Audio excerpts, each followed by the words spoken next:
दोस्तों नमस्कार, जन स्वराज में आपका स्वागत है। आज हम चर्चा करेंगे जो 13 सीटों पर उपचुनाव हुआ था उसमें किस पार्टी की क्या पोजीशन रही। लोकसभा चुनावों के बाद यह पहले उपचुनाव थे और राहुल गांधी के नेता प्रतिपक्ष बनने के बाद भी यह पहले उपचुनाव थे। इन पर देश के लोगों की निगाहें थीं। लोग ये जानने को उत्सुक थे कि इन उपचुनावों का रुझान किस पार्टी की ओर जाएगा, जनता किस पर अपना भरोसा जताएगी। 10 जुलाई को 7 राज्यों की 13 विधानसभा सीटों पर वोटिंग हुई थी, जिनका परिणाम 13 जुलाई को आया था।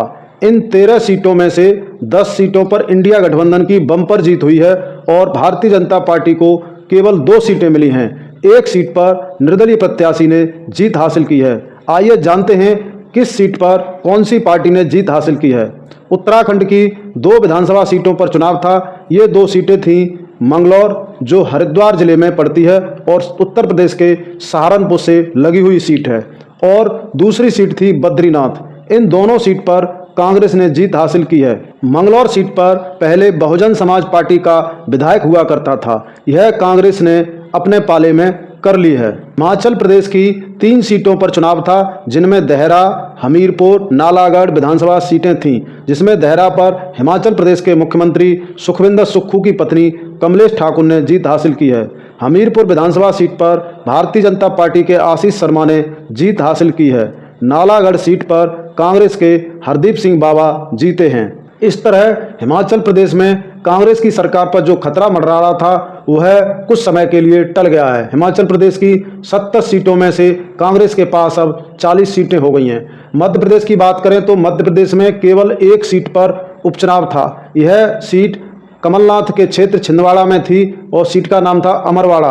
अमरवाड़ा सीट पर कांग्रेस का कब्जा था, लेकिन अब इसे बहुत ही कम अंतर से भारतीय जनता पार्टी ने जीत लिया है और यह सीट कांग्रेस से छिनकर भारतीय जनता पार्टी के खाते में चली गई है। पंजाब में भी एक सीट जालंधर पश्चिम में चुनाव था, जिसे आम आदमी पार्टी ने काफ़ी बड़े अंतर से जीत लिया है। आम आदमी पार्टी के मुख्यमंत्री भगवंत मान ने इस सीट पर जीतने के लिए जी जान लगा दी थी और वह परिणाम उनके पक्ष में आया।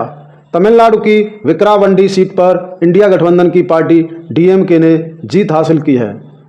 पश्चिम बंगाल की बात करें तो पश्चिम बंगाल में 4 सीटों रायगंज, बागदा, मानिकतला, राणाघाट, दक्षिण पर चुनाव था। ये चारों सीटें ममता बनर्जी की party all India Trinamool Congress ने जीत ली हैं और वहां भाजपा को कोई सीट नहीं मिली है।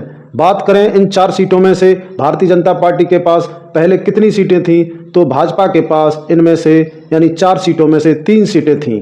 भाजपा अपनी पुरानी तीनों सीटों को बचाने में नाकामयाब रही है और उसे पश्चिम बंगाल में करारा झटका लगा है। बिहार की बात करें तो बिहार की एकमात्र सीट थी जिस पर उपचुनाव हुआ था, वह थी रुपौली सीट। रुपौली सीट पर निर्दलीय प्रत्याशी शंकर सिंह ने जीत हासिल की है और नीतीश कुमार की पार्टी जेडीयू वहां दूसरे स्थान पर रही है। राष्ट्रीय जनता दल की प्रत्याशी वहां तीसरे स्थान पर रही हैं।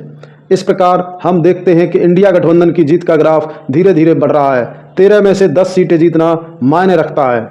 इंडिया गठबंधन को जनता दिल खोलकर समर्थन कर रही है। उपचुनावों के परिणामों से पता चलता है कि अब देश की जनता बदलाव चाह रही है और हर चुनाव में इसका नतीजा हमें देखने को मिल रहा है। आगामी कुछ ही महीनों में उत्तर प्रदेश की भी 10 विधानसभा सीटों पर उपचुनाव होंगे। इन चुनावों के परिणाम पर भी देश के लोगों की नज़रें रहेंगी।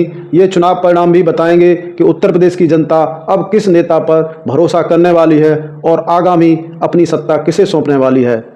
आपको हमारा यह वीडियो कैसा लगा कमेंट करके ज़रूर बताएं और हमारे चैनल को सब्सक्राइब जरूर कर देना भाई। आपका एक सब्सक्राइब हमारे लिए बहुत ही कीमती है। यह वीडियो देखने के लिए आपका बहुत